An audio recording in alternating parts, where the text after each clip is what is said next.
On the day I rode out with the top scholar, the capital's most renowned courtesan plunged from a tower and lost her life. The top scholar dared not weep, instead choking back tears in a corner until his eyes ran red. Yet he turned to petition His Majesty, demanding I marry him. He believed revenge could wait a decade. But I saw through his scheme and flatly refused the betrothal. This princess has no interest in playing your petty revenge games. Top scholar, have you thought this through? My brother sat upon his high throne, looking down upon this year's newly crowned top scholar, Pei Wenlang. His head was buried deep in the ground. This humble scholar and the eldest princess are deeply in love. We humbly request the emperor's blessing. My brother smiled at me, Wanjing. Is this truly your wish? Pei Wenlang lifted his head slightly, glancing at me sideways, his eyes holding a trace of affection. Yet this gaze made me profoundly uneasy, feeling unlike the deep devotion of days past. I turned my face away and pouted at the empress, sister-in-law. Look at your husband. He merely ate a few sweets at your place yesterday, and now he wants to cast his little sister aside. Your little sister is still young and doesn't want to marry. The empress smiled, stuffing a piece of osmanthus cake into my mouth. If Wanjing doesn't want to marry, then she won't. Your sister-in-law will take care of you for the rest of your life. Even if your brother doesn't like it, it won't matter. I immediately pouted. I knew my sister-in-law couldn't bear to part with me. Brother, I won't marry. Only then did I turn to Pei Wenlang, champion scholar. We've barely exchanged 2 words. How could you possibly think we're soulmates? Brother, this Pei Wenlang is being far too bold. Isn't he? Pei Wenlang's kneeling form stiffened. He clearly hadn't anticipated that the girl who'd been trailing after him just days ago, begging him to take her on outings, would now refuse this marriage. He forgot that arrogance and audacity are my true colors as the eldest princess. His Majesty declared with characteristic frankness, since Wanjing refuses this match, the marriage shall be called off. Rest assured, champion, I shall personally find you a beautiful bride within the capital. My deepest gratitude for your Majesty's kindness. His lowered head concealed his expression, yet I knew his eyes betrayed utter disarray. After all, the first step of his revenge plan against me had already failed. I did harbor some affection for Pei Wenlang, but after yesterday's incident, the capital's flower queen plunging from a building, that affection vanished completely. Yesterday, Pei Wenlang and I had arranged an outing. As our carriage passed by the Yixiang courtyard, a lightly clad woman suddenly tumbled from the upper story. When she hit the ground, she was still alive, her gaze fixed on Pei Wenlang in the carriage. Finally, she coughed up a mouthful of blood, and the light in her bright eyes faded forever. This woman was this year's flower queen. I heard she came from an official family. 2 years ago, tragedy struck her household, all the male members were beheaded, and the women were forced into official prostitution. She excelled in music, chess, calligraphy, and painting. Yixiang courtyard, ever adept at creating buzz, had built immense anticipation across the capital, though she had yet to receive a single client. Last night, her maiden night was to be auctioned, but her leap left all who had long awaited it filled with regret. This courtesan had nothing to do with me, yet I saw Pei Wenlang's eyes redden. When I lamented her death before him, he dismissed her as a fallen woman, a withered flower, and claimed her death had insulted the eyes of the eldest princess. His tone was contemptuous, yet he acted as if nothing had happened, accompanying me on our spring outing. Hearing this, I felt deeply displeased, so I kept my wits about me, claiming I was unsettled by witnessing someone's fall. Upon returning to the palace, I specifically ordered an investigation into Pei Wenlang's past.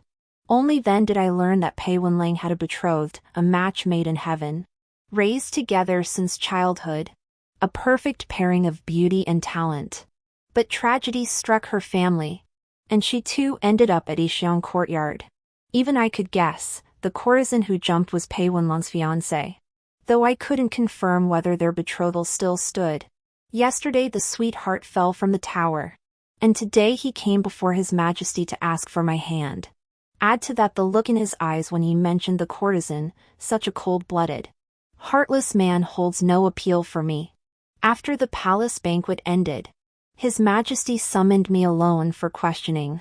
Before he could speak, I knelt. Your Majesty, strike or scold me as you will. I will never marry Pei Wenlang.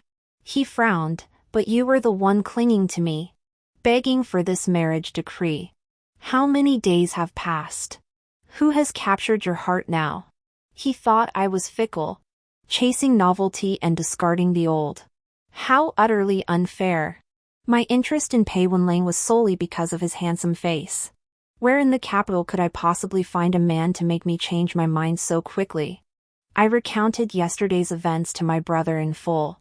After hearing this, he looked stunned. Is this true? It seems even I misjudged the situation. Your Majesty, I'm still young. You needn't rush to send me away. Let me stay by your side and my sister-in-law's for a few more years. He smiled at me. Very well. I know you're reluctant to marry. My sister-in-law is carrying a child now. Be careful around her. Yes. Your Majesty. I understand. After he promised not to arrange my marriage arbitrarily, we chatted a little longer before I left his palace. I hadn't walked far when I spotted Pei Wenlang kneeling beneath the eaves. Utterly unlucky. Who let this dog in? I quickened my pace. But someone seized my sleeve. His voice choked with emotion. Princess, Pei Wenlang has always been devoted to you. Why have you suddenly refused to marry me? I flung my sleeve away, breaking free from Pei Wenlang, and kicked him hard in the chest, sending him sprawling. Who I favor or disfavor is none of your concern. And yesterday, I glared at him, about to expose his affair with the courtesan from the previous night, when I spotted Wan Zhao approaching from a distance. I immediately swallowed the words on the tip of my tongue. Wan Zhao, upon seeing me, reluctantly curtsied before eagerly turning to Pei Wenlang. Young Master Pei. What happened? My sister must have been acting spoiled again. Allow me to apologize on her behalf. Saying this, she personally reached out to help Pei Wenlang to his feet. Then she turned to scold me. Sister. Really? Young Master Pei has even petitioned His Imperial Majesty for your hand today. Why must you still toy with him? Young Master Pei excels in both scholarship and virtue.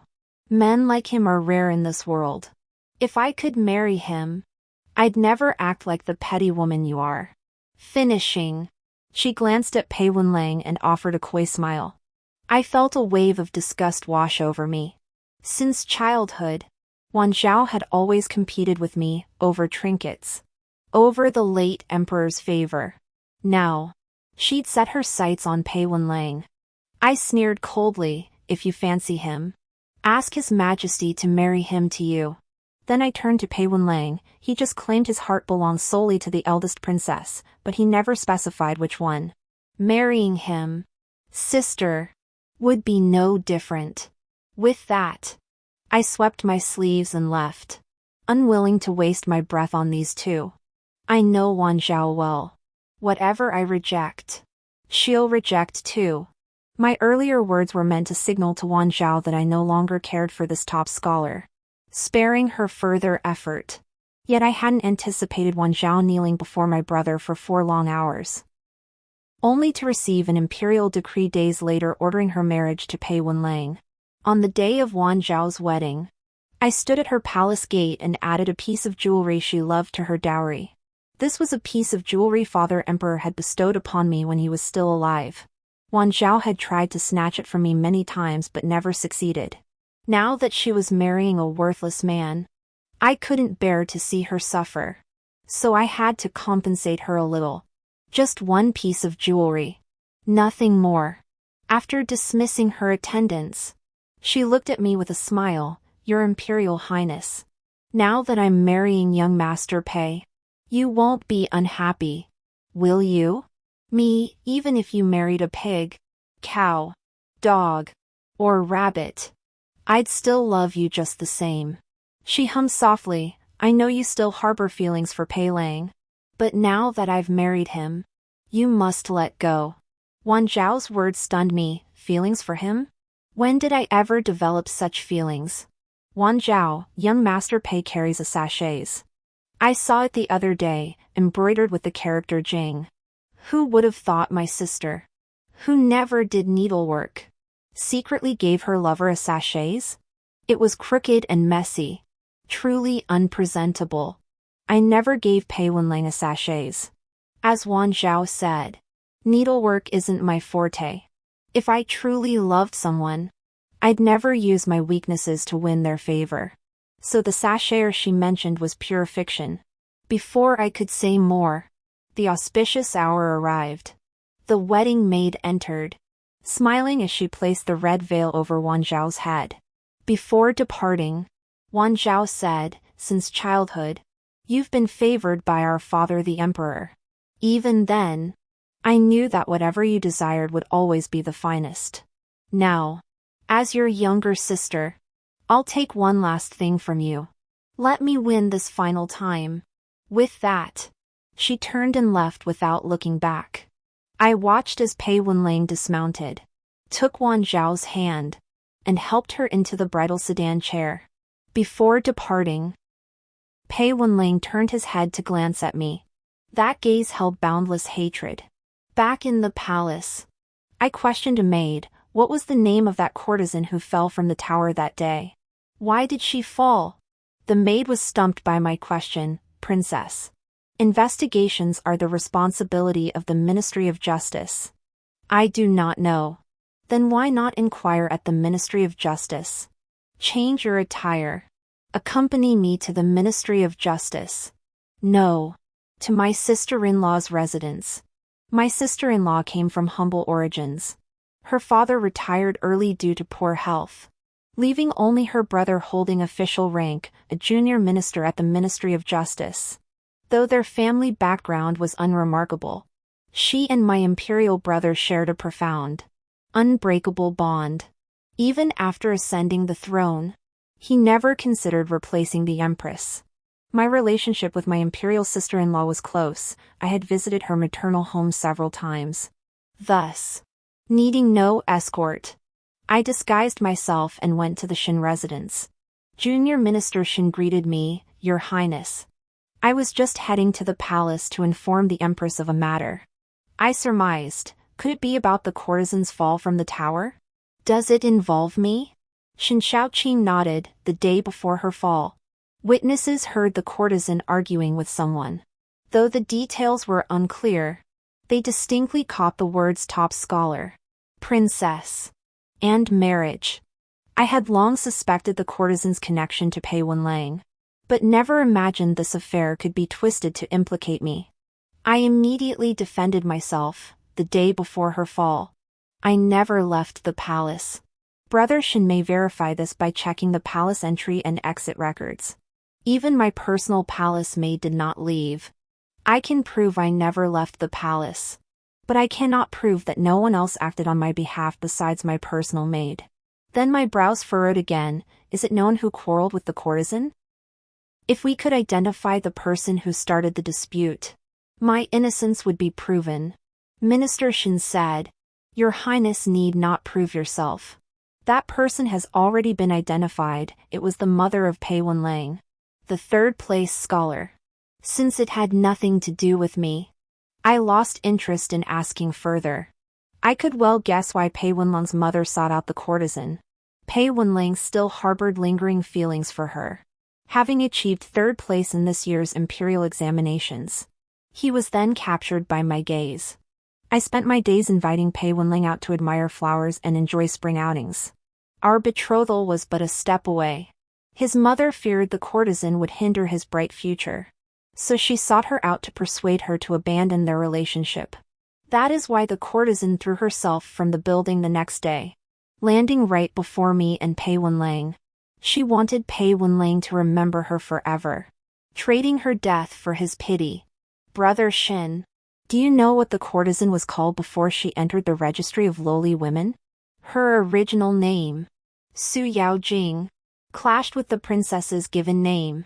So she changed it to Jean. That explains it. The pouch Wan Zhao saw was indeed the one the courtesan gave to Pei Wenlang. The embroidery is crude, likely a gift from many years ago. To have kept this pouch close for so many years, Pei Wenlang must be a man of deep feeling and loyalty. Yet he abandoned the courtesan, barely cold in death, to ask for my hand. What was that for?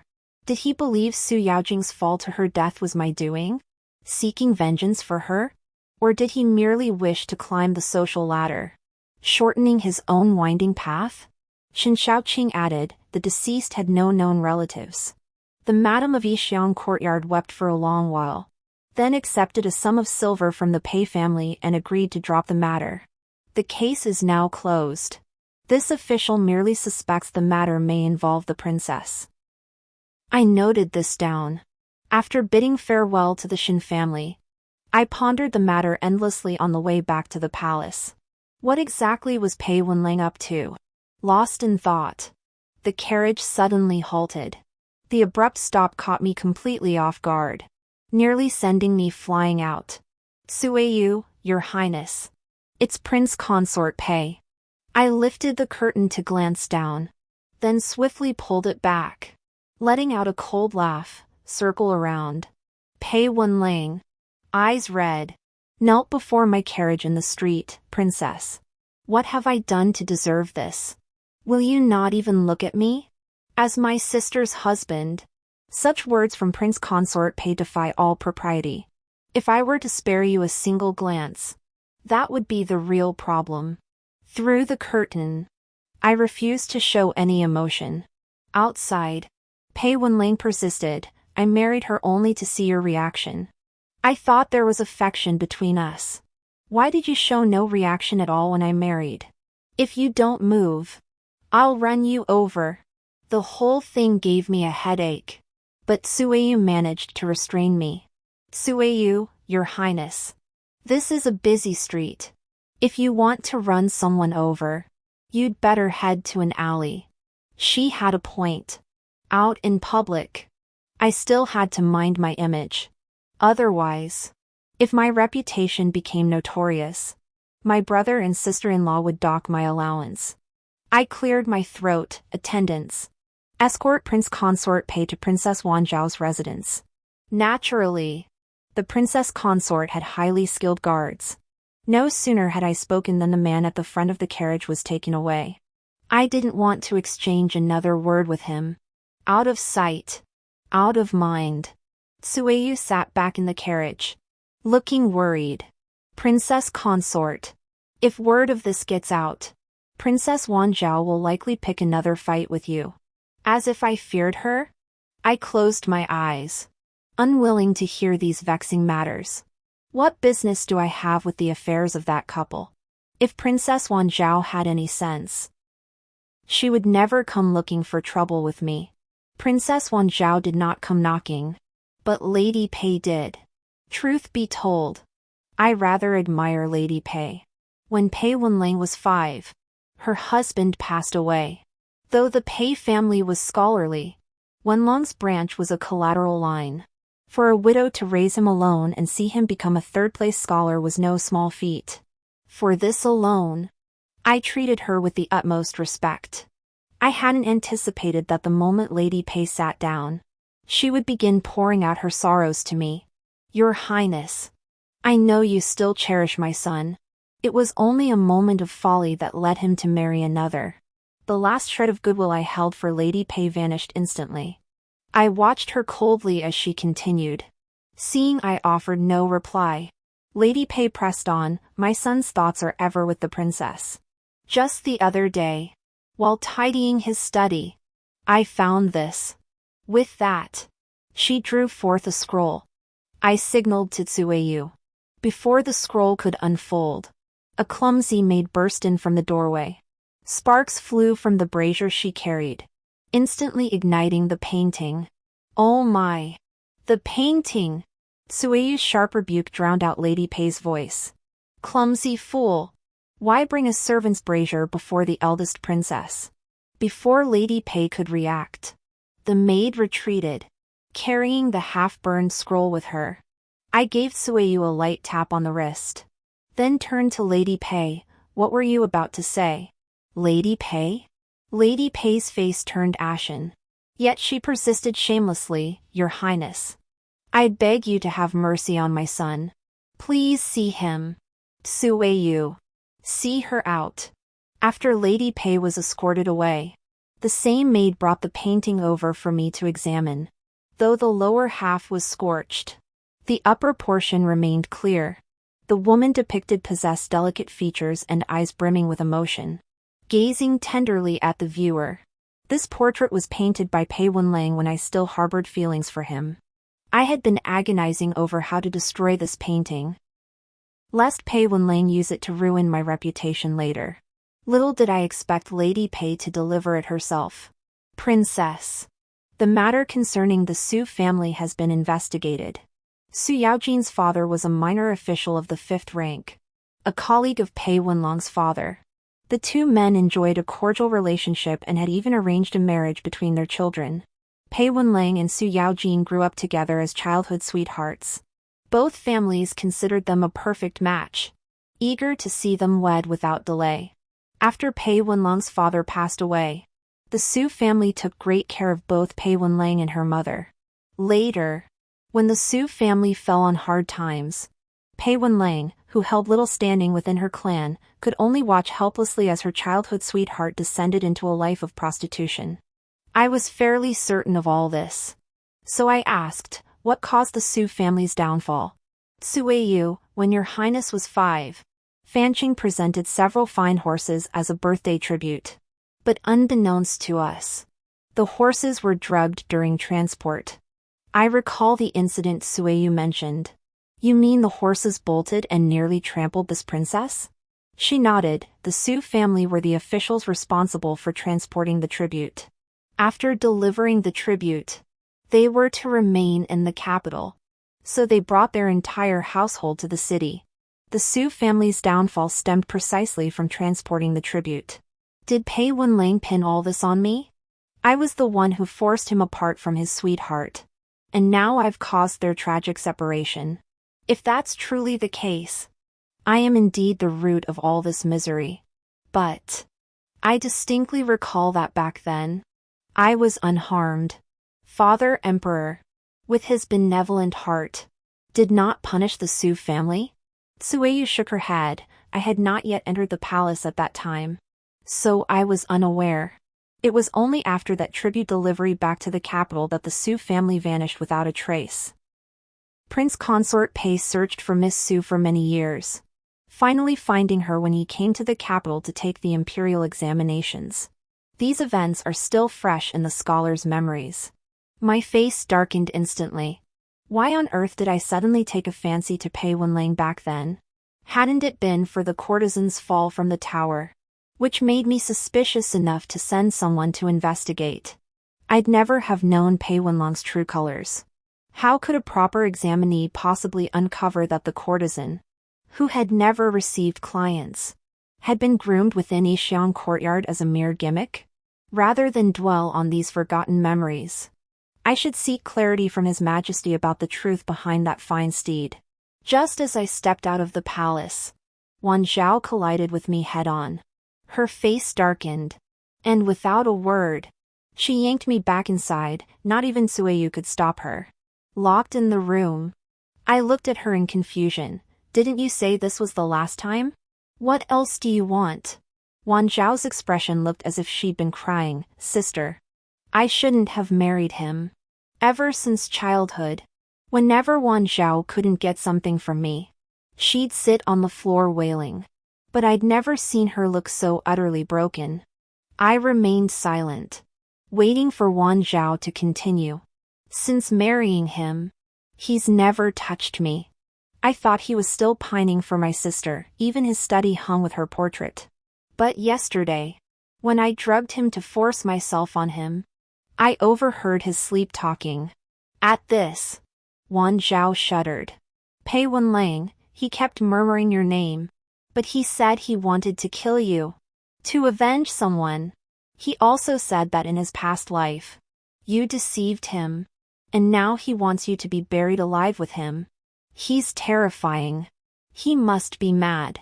Wan Zhao paced my room as she spoke. Your Imperial Highness. I won't return. From now on, I'll stay with you. I watched her coldly, sizing up the truth in her words, knowing I doubted her. Wan Zhao pressed on. He also said your Imperial Highness has a red mole on your waist. Just like a woman surnamed Su. This is something you'd never tell anyone, not even I knew. If you don't believe me, surely you must believe yourself. I believed her. I nodded. There was indeed a red mole on my waist, known only to my closest attendants. Earlier, I'd been puzzled. The Su family affair remained unsolved. Even I didn't know why the Su family suffered because of me, or why Pei Wenling singled me out for revenge. Now I realized, he had been reborn. I was curious, how had I enslaved him in my past life? I asked, how did you manage to extract this information? Wan Zhao pursed her lips. Later, I realized I'd grabbed the wrong medicine, the truth serum used by the Ministry of Justice to interrogate prisoners. I simply asked him why he was so obsessed with you. My imperial sister. He rambled on with all sorts of nonsense.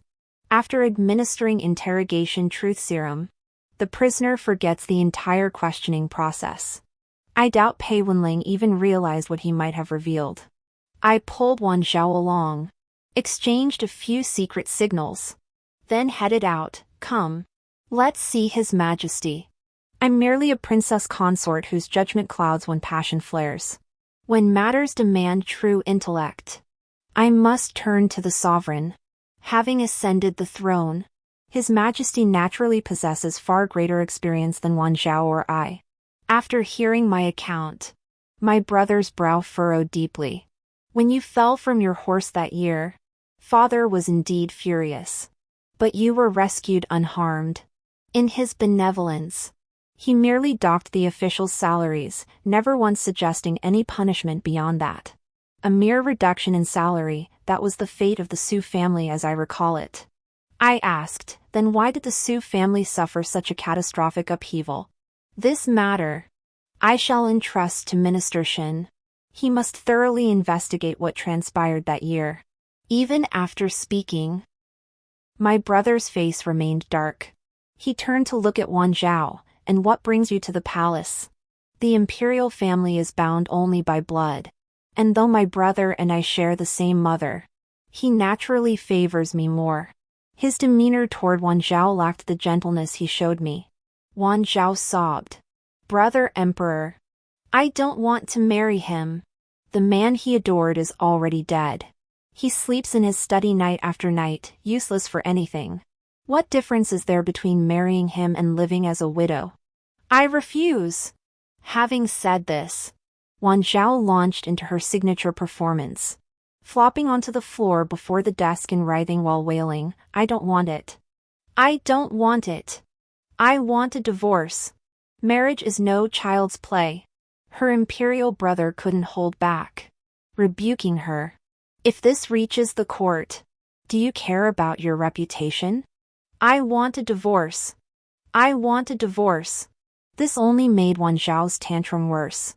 Unable to bear it, her imperial brother finally nodded. If Prince Consort Pei himself requests the divorce, I shall grant it. The words were barely out of his mouth when Wan Zhao sprang to her feet. Thank you. Imperial brother. Imperial sister. This time I'll return the favor of acting alongside you. The speed of her transformation left me in the dust. Several days later, I hosted a banquet and invited the Wan Zhao couple.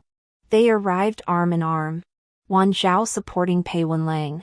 Though a slight distance seemed to exist between them, their posture appeared remarkably intimate. As they approached me, Wan Zhao shot me a knowing glance before sweetly murmuring to Pei Wenling, Husband, some things are lost forever once missed. There's no chance to reclaim them. Wouldn't you agree? Ah. I must change my clothes. This fabric was personally selected by my husband. I can't risk staining it during the banquet. With that, she left Pei Wenlang behind and turned toward the inner chambers. Pei Wenlang's gaze fixed on me. I smiled, after just a few days apart. Has Prince Consort Pei forgotten how to speak? Seeing me speak, a flicker of hope lit his eyes. Wanjing. Princess. You've finally deigned to acknowledge me. Suppressing my revulsion, I handed him a cup of wine prepared long ago. Drink. Pei Lang. Not long after he swallowed it, he fell into a deep, drunken slumber. Sueyu immediately ordered servants to carry him to the side courtyard. Sitting by his bedside, I asked, Pei Lang, what have I done to deserve this treatment? My voice was filled with deep sorrow. My tears so convincing even I nearly believed them. In his stupor, Pei Wenlang's mouth opened slightly. Moments later, he burst into maniacal laughter. It was you! You killed Yao Jin. She merely shared a similar name to hers. Yet you couldn't bear her existence. His laughter grew frenzied, a royal scion. Just because her name was taboo, you forced her to change it, and that wasn't enough. You drove her into the streets. Zhao Wanjing, what gives you the right to be nobler than her? Why did he believe that I, a princess of the highest rank, would care about the name of some fifth-rank official's daughter? That I would take a life simply because her name clashed with mine? How could he, a top scholar, reach such a conclusion? Has reading made him foolish? Or was this year's examination rigged? The charade must continue. Su Yaojin's death wasn't my doing. I know nothing. He roared with laughter again. You say it wasn't? You sold her into Yixiang courtyard to humiliate her, then forced her to take her own life. Do you truly think I'm unaware? How high is Yixiang courtyard? Falling from there couldn't possibly kill someone instantly. She must have been dead before she even hit the ground. I uncovered all this evidence myself. Wan Jing, when Yao Jin fell before me, you hypocritically had a coffin prepared for her. You clearly killed her. You only wanted to bury her hastily to prevent me from investigating. As she spoke, Pei Wenlang's eyes reddened. I knew it, in my past life. Pei Wenlang never uttered words that repelled me, which is why I married him. But when Su Yaojin fell from the tower, the Pei Wenlang of my past life must have awakened. His vicious gaze and contemptuous tone were what finally made me decide not to marry him. I should be grateful this good-for-nothing reincarnated. I shudder to think what a miserable existence I endured in my past life with someone like him. After extracting the desired answers, I signaled Sueyu to begin the operation. The top scholar of the imperial examinations, a disciple of the Son of Heaven, a prince consort by imperial decree, yet he lost his composure at the princess's banquet. He barged into the inner palace unclothed, colliding with the emperor arriving for the banquet. He then shamelessly declared his intent to wed a courtesan. The emperor flew into a rage, ordering guards to hold him down and splash water in his face, forcing him to sober up. This breach of court decorum, coupled with his outrageous declaration, saw Pei Wenlang's promising future shattered by his own hand. His demand to wed the courtesan further enraged Wan Zhao, who attempted suicide by impaling herself on a pillar. Seizing the opportunity, the emperor personally decreed their divorce. After spending several days outside the palace, Wan Zhao returned looking rather dejected. Her head bowed. She looked at me. Sister, I won't take your things anymore. Who knew I'd end up with such worthless junk? Then she asked nervously, You're not going to take back that hairpin you gave me last time, are you? I shook my head. Why would I take back something I gave away? Wan Zhao instantly cheered. In that case, I still came out ahead. By the way, Imperial sister, have you uncovered the truth about the Su family? I have. I handed Wan Zhao a document, letting her read it herself. Chen Xiaoqing questioned the madam of Yixiang courtyard and learned that Su Yaojin had entered Yixiang garden of his own free will. She carried a considerable sum of silver. Though only 7 or 8 years old, she spoke with remarkable maturity. Su Yaojin assured the madam that if she followed her advice, Yixiang Courtyard's business would multiply several times over. The madam was skeptical at first, but as Su Yaojin employed tactics like scarcity marketing and debuting as the Western concubine, Yixiang Courtyard indeed rose to become the premier brothel in the capital. From then on, Su Yaojin's status within Yixianjuan was second only to the madam herself. The girls of the house would address her as Lady Yu upon seeing her. On the day before Su Yaojin fell from the building, the two had a heated argument. Su Yaojin refused to entertain clients, insisting she would only appear when imperial relatives or nobles came calling. Having amassed considerable wealth over the years, the madam had mastered every trick in the book and was unwilling to relinquish Su Yaojin, who was prime for business. After the quarrel between Lady Pei and Su Yaojin, the madam eavesdropped and learned that Lady Pei intended to redeem Su Yaojin and raise her as her own. Seeing the money slip from her grasp, she reasoned that if it couldn't be hers, it shouldn't benefit anyone else. Resolved to act, the madam poisoned Su Yaojin's tea, then staged a suicide by jumping from the building. She framed Lady Pei for the crime. She then rushed to the Ministry of Justice, declaring she would drop the matter. After reading the documents, Wan Zhao's expression looked like she'd swallowed a mouthful of night soil. Why would someone abandon the life of an official's daughter to enter the lowly ranks? And to think of climbing onto the coattails of imperial relatives? Not only was it baffling, but I couldn't fathom what Su Yaojin was thinking either. Had this document been shown to Pei Wenlang? I nodded. But I wonder what he'll think after reading it. I demand to see Zhao Wanjing. Zhao Wanjing, come out this instant. The words had barely left my mouth when commotion erupted outside. Wan Zhao and I exchanged startled glances. How had Pei Wenlang gotten in? The answer came swiftly. Pei Wenlang was forced to his knees before me by guards, reeking of an indescribable stench, his head covered with several vegetable leaves. His eyes blazed crimson upon seeing me. Zhao Wanjing, do you think a few pieces of worthless paper will make me believe you? Yao Jin. She's not that kind of person. You must have framed her to cover your own tracks. I looked at him with utter disappointment. And you call yourself a third-place scholar? Why would I, a full-fledged princess, frame the daughter of a lowly fifth-rank official? He sneered coldly. Because you're jealous of her. Yao Jin told me himself, on your birthday, you fell from your horse and killed the tribute-bearing official. Jealous of her beauty, you sold her into the Yixiang Courtyard. Do you truly believe you covered your tracks? Poor Pei Wenlang, whether in her past life or now, she's been toyed with by Su Yaojin. Wan Zhao could no longer bear to listen. Pei Wenlang, Su Yaojin told you all this, didn't he? Why don't you investigate the records from that year? The Su family was only fined some silver by the emperor. They suffered no other harm. You sisters are in cahoots. How could I possibly believe you? Yao Jin is dead. No one can contradict you. You can say whatever you want. Pei Wenlang screamed, lunging forward. With his frail scholar's build, he was easily pinned to the ground by my burly guards. I looked at him with pity. You had such a promising future. Yet you threw it all away for a woman who chose to ruin herself. If not for yourself, think of your mother, the one who endured years of hardship studying alongside you. Pei Wenlang wailed. It's not like that. Absolutely not.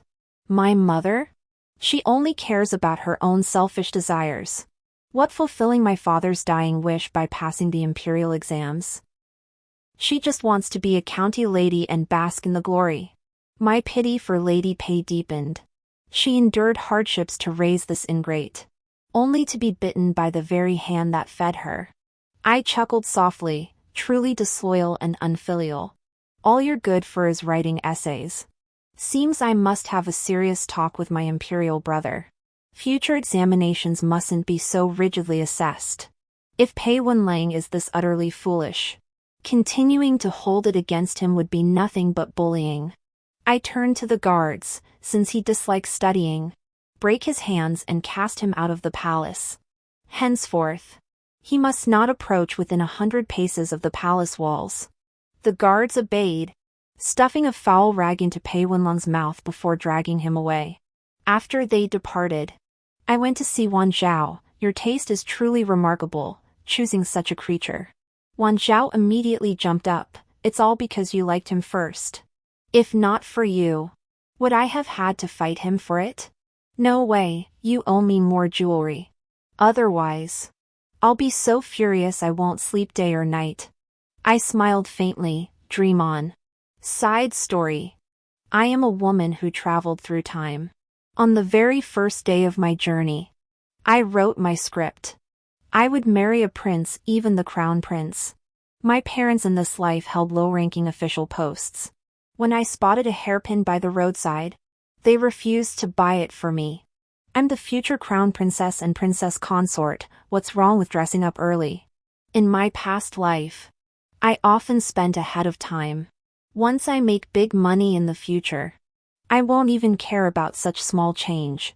But these stubborn parents wouldn't listen to me at all. All they cared about were a few horses. Ha! Could a few horses ever compare to their own daughter?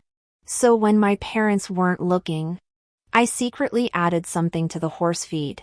If you treasure these horses so much, then let them suffer a loss. Little did I know these horses were meant as tribute to imperial relatives. What does a 5-year-old girl need with such tall horses? Her name shares one character with mine. After arriving in the capital, my parents even changed my name specifically. Why? Just because you're a princess? My goal is to become a princess consort. I certainly don't want such an unreasonable, narrow-minded sister-in-law. When she fell from the horse, I laughed and clapped. The princess was unharmed, but one of her maids was trampled to death by the horse.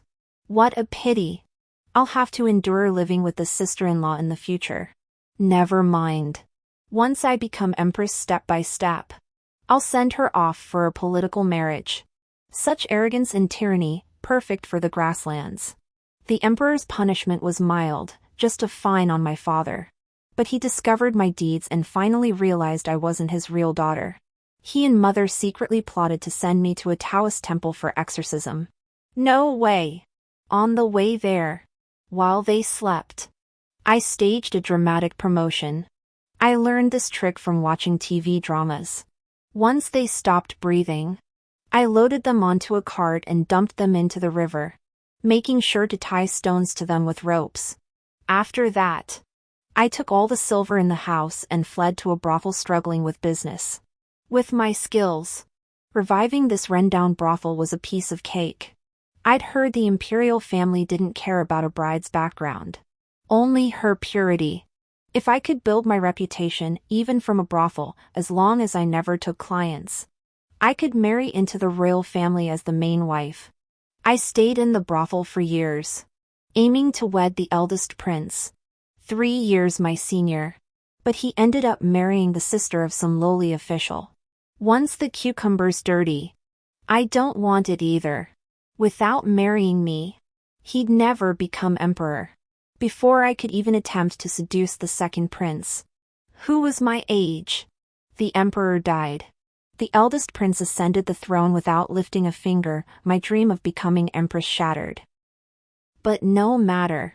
Perhaps the second prince will rise in rebellion soon.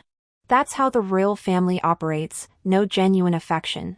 Only deceit and betrayal. I waited another 2 years in the brothel. To capitalize on my fame, I elevated my status and built the reputation of Jade Lady. The entire capital knew I was a beauty who could topple kingdoms. Yet the second prince still showed no interest. He hadn't even set foot in a brothel. Then one day, just as I was plotting an excuse to make my move, I unexpectedly encountered someone. He told me he still kept the embroidered pouch I made as a child. It made no sense. I couldn't even manage cross-stitch properly. How could I have embroidered such fancy trinkets? But then it hit me, he was the childhood sweetheart of the original host. Panic seized me. remembering how the original owner's parents reacted when they discovered she was an imposter. I feared being sent back to the Taoist temple. So I steeled myself and offered an explanation. I pinned all the blame on the third princess of that time, now the Grand Princess. Men are so gullible, a few words. And he believed my story. I thought he'd give up after that. But to avenge me, he actually became a top scholar. After passing the exams, he sought me out specifically to say he'd find a way to avenge my entire family.